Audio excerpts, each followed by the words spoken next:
দিকে নজর রাখি, কারণ সেখানেও তো মৌসুম পরিবর্তন হয়েছে। কারণ তিনি তৃণমূল ছেড়ে কংগ্রেসে যোগ দিয়েছেন, মানে পুরনো ঘরে ফিরে গিয়েছেন। সেটা নিয়েও চাপানুতর শুরু। বিজেপি নেতা তথা বিরোধী দলনেতা শুভেন্দু অধিকারীর কথাতেই মৌসুম নূর তৃণমূল ছেড়ে কংগ্রেসে যোগ দিয়েছেন। মৌসুমের দল বদল নিয়ে বিস্ফোরক দাবি মালদা জেলা তৃণমূলের মুখপাত্র আশিস কুণ্ডুর। তার দাবি শুভেন্দু অধিকারী মৌসুমকে তৃণমূলে এনেছেন, এখন তার পরামর্শেই আবার তৃণমূল ছেড়ে কংগ্রেসে গিয়েছেন মৌসুম।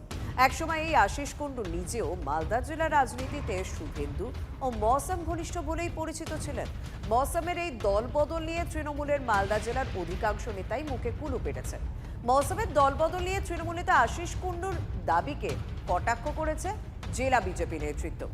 জেলা কংগ্রেস নেতৃত্বের অবশ্য দাবি 2018 সালে তৃণমূল যেভাবে মালদায় পঞ্চায়েত ভোট লুট করেছিল তাতে নিজের জয় নিয়ে আশঙ্কিত ছিলেন মৌসুম।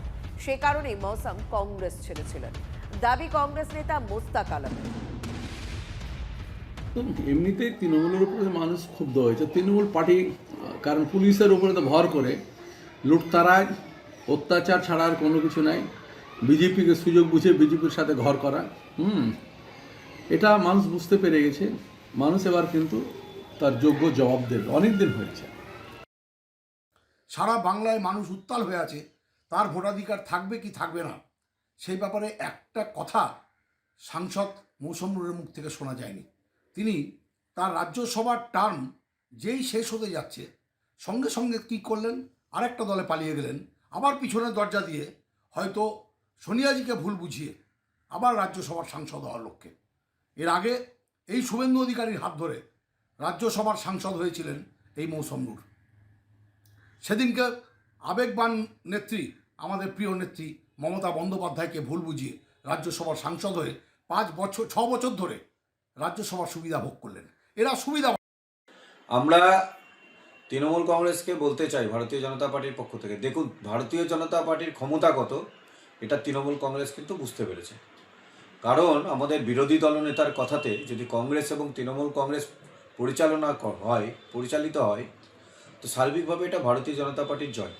সেই জন্য তৃণমূল কংগ্রেসের নেতা এবং নেত্রীরা এত বড় বড় কটাক্ষ করেন, তার জন্য আমরা ধিক্কার জানাই। কেন তারা বুঝতে পেরে গেছে যে শুভেন্দু অধিকারী আমাদের যে বিরোধী দলনেতা এবং ভারতীয় জনতা পার্টি কত সর্বশক্তিমান পার্টি।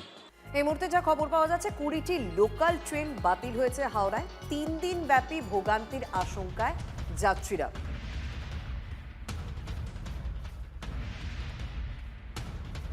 হাওড়া ডিভিশনের তারকেশ্বর শাখায় পরিকাঠামোগত কাজের কারণে শনিবার মধ্যরাত থেকে সোমবার পর্যন্ত ট্রাফিক ও পাওয়ার ব্লক নেওয়া হয়েছে। মোট 20টি আপ এবং ডাউন ট্রেন বাতিল করা হয়েছে। তারকেশ্বর শাখায় শনিবার রাতে 3টি আপ এবং ডাউন, রবিবার 12টি এবং সোমবার 5টি লোকাল ট্রেন বাতিল হয়েছে। বাতিল ট্রেনগুলোর মধ্যে রয়েছে রবিবার 37373 হাওড়া গোঘাট, 37374 গোঘাট হাওড়া, 37401 তারকেশ্বর গোঘাট, 37421 তারকেশ্বর আরামবাগ, 37372 গোঘাট তারকেশ্বর, 37351 হাওড়া তারকেশ্বর। এই ট্রেনগুলি বাতিল করা হয়েছে।